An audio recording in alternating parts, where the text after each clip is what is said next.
देखिए, Ode to the best Wind third paper by PB शैली।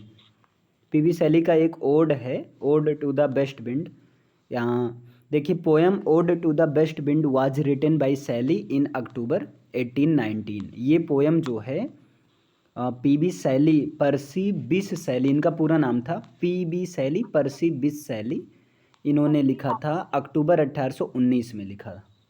According to Shelley's on note to it, इस पर शैली के खुद के अगर नोट के अनुसार देखा जाए तो it was conceived and written in a wood near Florence.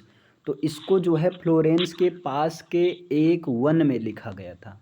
मतलब फ्लोरेंस के पास एक वुड था, उसमें इसको लिखा गया, वो to the best Wind.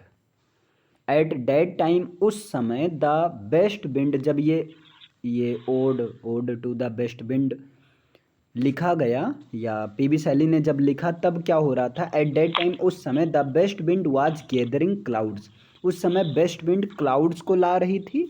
And in the evening, और शाम के समय, it turn into a violent Tempest of hell and rain, और शाम के समय ये जो हवा है एक तूफानी हवा के रूप में बदल गई और अपने साथ में बारिश और ओले की बरसात हुई, मतलब वहीं शाम के समय। एकम्पेनीड बाई थंडर एंड लाइटनिंग, और साथ ही साथ में बादल, जैसे आकाश में बहुत ज़्यादा गर्जना हुई, बादलों की गर्जना हुई और लाइटनिंग हुई थी। जैसे बादल जब गरजते हैं, चमकते हैं, तो ही चमकते हैं। The ode was published in 1820, 1819 में लिखा गया, लेकिन पब्लिश किया गया 1820 में।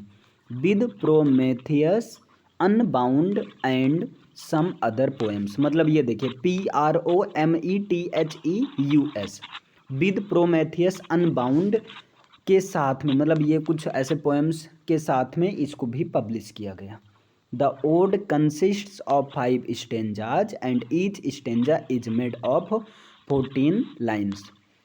ये जो ओड है ये 5 स्टेंजा से बना है और हर एक स्टेंजा में 14 लाइन्स हैं। तो इस तरह से यहाँ पर 14 लाइन्स है, तो एक तरह से सोनेट है, लेकिन एक्चुअल में सोनेट नहीं है, क्योंकि सोनेट होता है जनरली दो ही, या तो शेक्सपियरियन या तो पेट्रार्कन। लेकिन यहाँ पर जो हैं, यहाँ पर 4 टर्जा रीमा है और एक कपलेट है।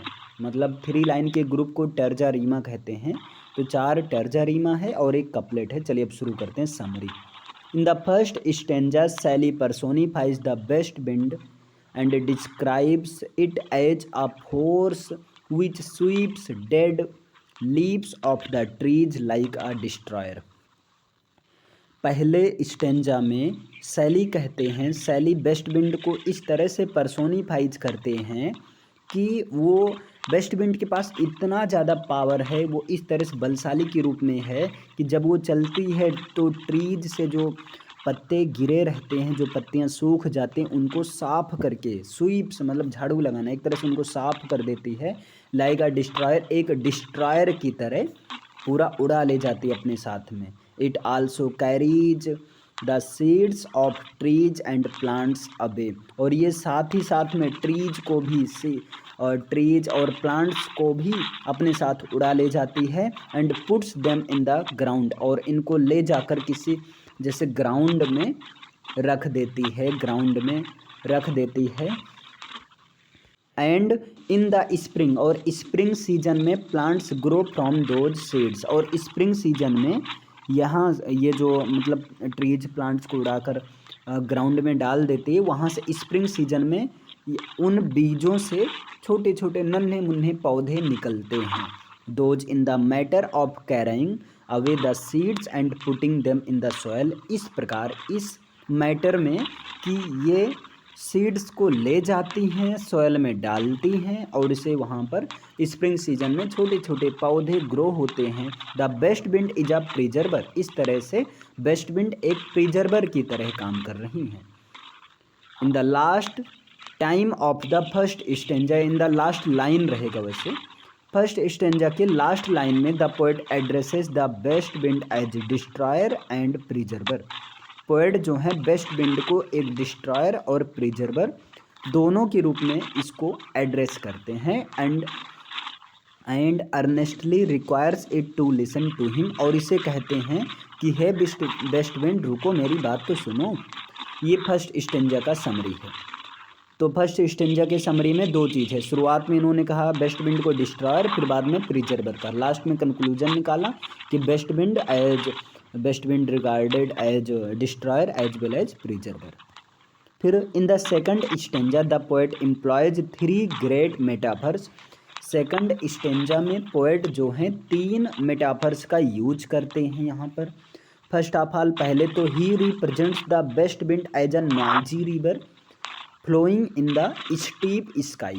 तो पहले तो ये कहते हैं कि बेस्ट विंड एक नॉइजी रिवर की तरह हैं जो कि एक स्टीप स्काई में फ्लो होती हैं, और जब फ्लो होती हैं तो बादलों को अपने साथ उड़ा ले जाती हैं। आगे दिया गया है the floats floating on the surface of West Wind river, और ये फ्लोट जो हैं बेस्ट विंड रिवर के सरफेस पर क्या होते हैं, फ्लोट करते हैं, तैरते हैं। Are described as dead leaves, ऐसे तैरते हैं जैसे कि एक डेड लीव्स हो, है ना। Fallen from the tangled boughs of 2 great trees called the heaven and the ocean, जैसे कि डेड लीव्स जहाँ पर इन्होंने मेटाफर का यूज किया ही हेवन और ओशन से जो 2 ग्रेट ट्रीज की डेड लीव से निकली हों उसकी तरह ये, मतलब ये यहाँ डेड लीव्स को ऐसा कुछ पर्सोनिफाइड किए हैं कि ये डेड लीव्स 2 ग्रेट ट्रीज से आई हैं, एक तो हेवन से और दूसरा ओशन से, और ये जो हैं इस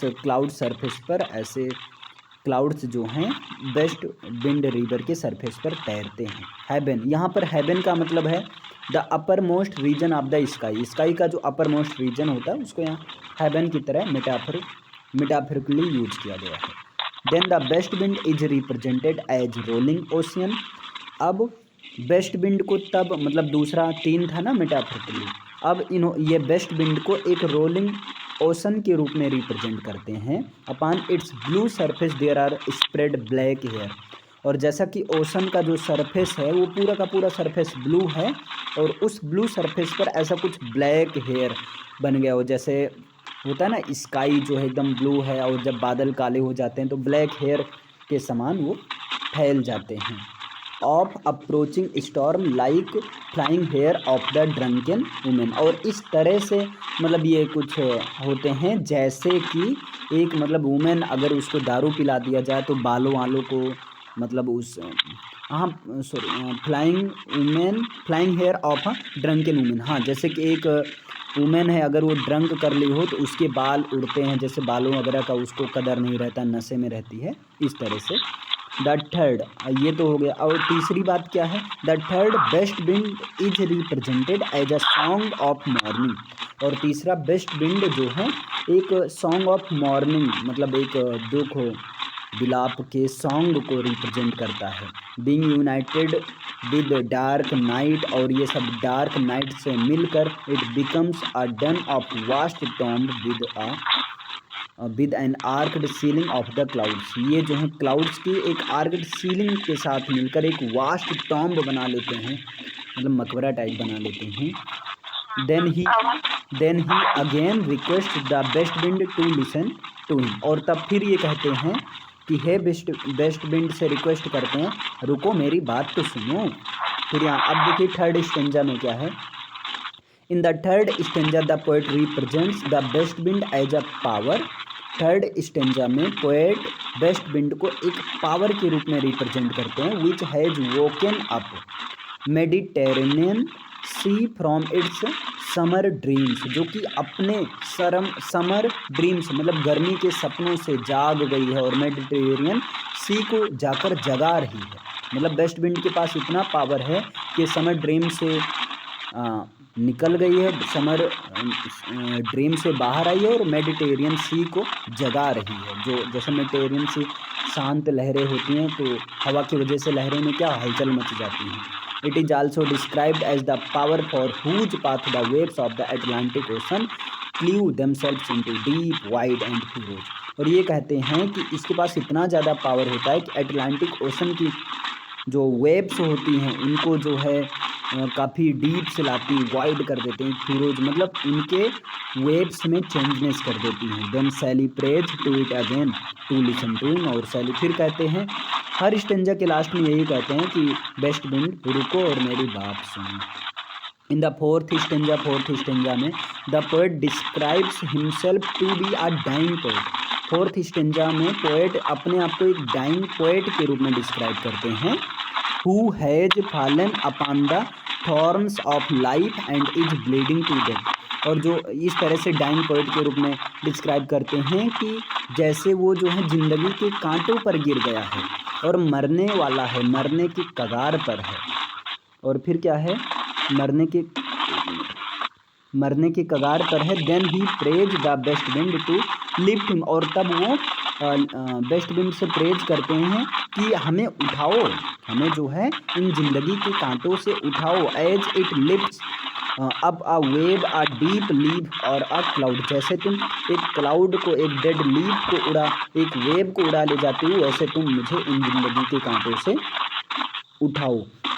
इन द सिंपल वर्ड्स, एक साधारण शब्दों में कहा जाए तो he praise the best wind to fill him with a great poetic zeal. तो वो यही कहना चाहता है कि हे बेस्ट विंड, तुम अपनी तरह मेरे भी अंदर एक ये पोएटिक